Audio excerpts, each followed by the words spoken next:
Dear students, let us learn about algae. Only few algae are microscopic, means we can see through the microscope. Most of the algae are quite large in size. Algae are of different colors. They may be in green color, blue green color, red color, brown color. So, algae are of different colors. Algae belong to plant group, means algae are called plants. Algae are water loving green plants. They found in the places where the water content is there or moisture content is there. It grows in ponds, puddles, lakes, sea, waterfall, river shore, seashore, in drains, on stones, under dripping or running water, stagnant water, on the moisture tree trunks, on the wet walls of the buildings and compounds. Usually, you can see the algae growing in rainy season. So the walls became wet, and upon the wall, the small green plant starts to grow. That is the algae. Algae have a green pigment called chloroplast in it. So this is called as green algae. Some algae are of different colors. So it have some other pigment with the chloroplast. So it shows a different colors like red color, brown color, green color. Okay, some algae are unicellular, some are multicellular. As you know, unicellular means the organism having only one cell, and some are multicellular. Multicellular means the organism having many cells. Some of the examples of algae unicellular, for example, Chlamydomonas. So, in general, some of the examples of algae are Chlamydomonas, Chlorella, diatoms, red algae, as I showed, red algae, brown algae, green algae, blue green algae. So these are the different types of algae. Examples for algae. Now let us see uses of algae. Blue green algae helps in nitrogen fixation. See, algae are helpful in recycling the nitrogen. So, blue green algae helps in fixing the nitrogen. Diatoms, as I said in the examples, diatoms are the algae which are used in cleaning the jewelries. What we wear the jewelries, no? So, if we give the jewelry to wash to a goldsmith, he used to clean the jewelries by using this diatoms. Even diatoms is used in toothpaste and cleaning powder. Red algae and brown algae are found in seawater and are called seaweeds. You know, weeds means the unwanted plants. So red algae and brown algae are present in the seawater. It is a food for marine animals. Marine animals means the aquatic animals. Animals which live in the water are called marine animals. So these animals will eat the red algae and brown algae. Even human also eat, like Chinese, Japanese, they used to eat this to save them from the goiter disease. Even these seaweeds are used as a fertilizers. Let us learn about fungi. Fungi are heterotrophic, means it depends on the other organisms for food. Some are microscopic, some are large in size. Means some fungi are microscopic, we can see under a microscope. For example, yeast and mold. Some are large in size. For example, mushrooms. The spores in molds and mushrooms are reproductive cells helping asexual reproduction.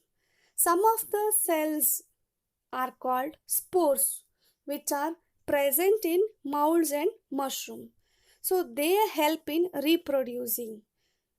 That's why these are called reproductive cells. So spores are the reproductive cells present in the molds and mushroom. Usually spore float in air and deposit over a place. When it gets certain atmosphere like certain temperature, nutrition, it starts to grow. As you can see, sometimes if we keep the bread or bun in a closed container, even though it gets spoiled, some spots we can see on the bread and say that it is spoiled, so we are not using that.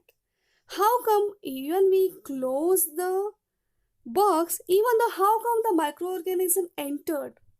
Because microorganisms usually it float in air. So when we are closing the container, the air will be obviously inside the container also. So the spores, if it is present in that air, when it gets certain temperature, nutrition from the bread, it starts to grow. So like this, the bread gets spoiled, means the fungi will start to grow over a bread. You can see the growth of fungi on the bread. As you can see the green color spots over a bread.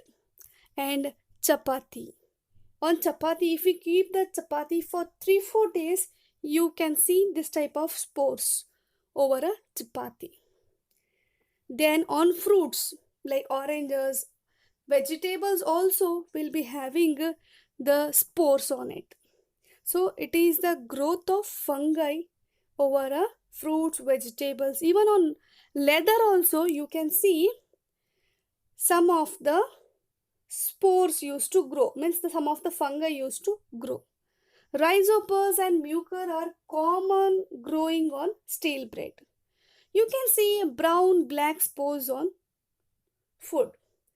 Penicillium bearing blue or blue-green color which grows on the food. Spores growing upon rotten oranges, as I showed, rotten oranges and grapes. Aspergillus is a mold having a bluish green spores. You can see this on the bread, butter, cheese and leather. Molds decay the organic matter, means break the organic matter and absorb the nutrient for their growth.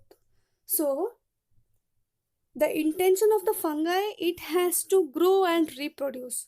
So it requires a nutrition. That's why it will settle over fruits, vegetables, bread or leather, even on bun, chapati, and it get the nutrient from the substance and reproduce. See, some of the harmful effects of fungi are molds causes skin diseases in man. So usually people will not prefer the spoiled food to eat because it may give a harmful effect to a human.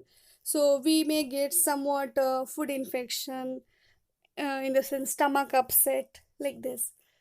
So molds may also cause a skin disease in man. Aspergillus is a fungi causes aspergillosis. It is a disease of throat. So that's why we should be very careful in selecting the food. If it is spoiled, if it is affected by a fungi, then we should not prefer that for eating. Let us see some of the useful of microorganism, some of the uses of microorganism. You all know that in our daily life we are using the curd. So how your mother will make the curd? So she used to take the milk, the warm milk, she will add some amount like a spoonful of curd to it. Then after some time, after few hours, it became a curd. So we are using that curd. So when we add a certain amount of curd, like 1 spoon or 2 spoon of curd to a few liters of milk, actually there is a bacteria helps us in making curd. So a lactobacillus is a bacteria which actually works, which actually turns the milk into curd. See, there is a sugar present in the milk called lactose. So lactose is a sugar present in the milk. So when we add a spoonful of curd to a milk, the lactobacillus present in that spoonful of curd will convert the lactose into lactic acid. So lactose is a sugar present in milk converts into lactic acid by the action of bacteria called lactobacillus. So this lactic acid, which in turn converts the casein part of the milk into lumps called curd. Casein is a protein present in the milk. When we kept it for long hours, curd gets sour due to excess production of lactic. Cheese and paneer made by milk. By adding a spoonful of curd to a boiling milk, milk gets coagulated and thus forms the paneer and cheese. That coagulated part is a paneer or cheese. Making bread. Let us see how we can make the bread. See, by adding a fungus called yeast. You all know that yeast is a fungus. So yeast is added to a dough and add some sugar to it. See, when we are adding the yeast, yeast converts the sugar into alcohol and releases the carbon dioxide. As more and more carbon dioxide is produced, the gas makes the dough to raise and increase the volume. Thus, we can make the bread. Do you know what we call the conversion of sugar into alcohol? Yes, the process of conversion of sugar into alcohol is called fermentation process. So, who discovered this process? Louis Pasteur discovered the fermentation process in the year 1857. See, there are so many fermented products we are using in our daily life. For example, bread, cake, dokla, buns. These are the products which we are using in our life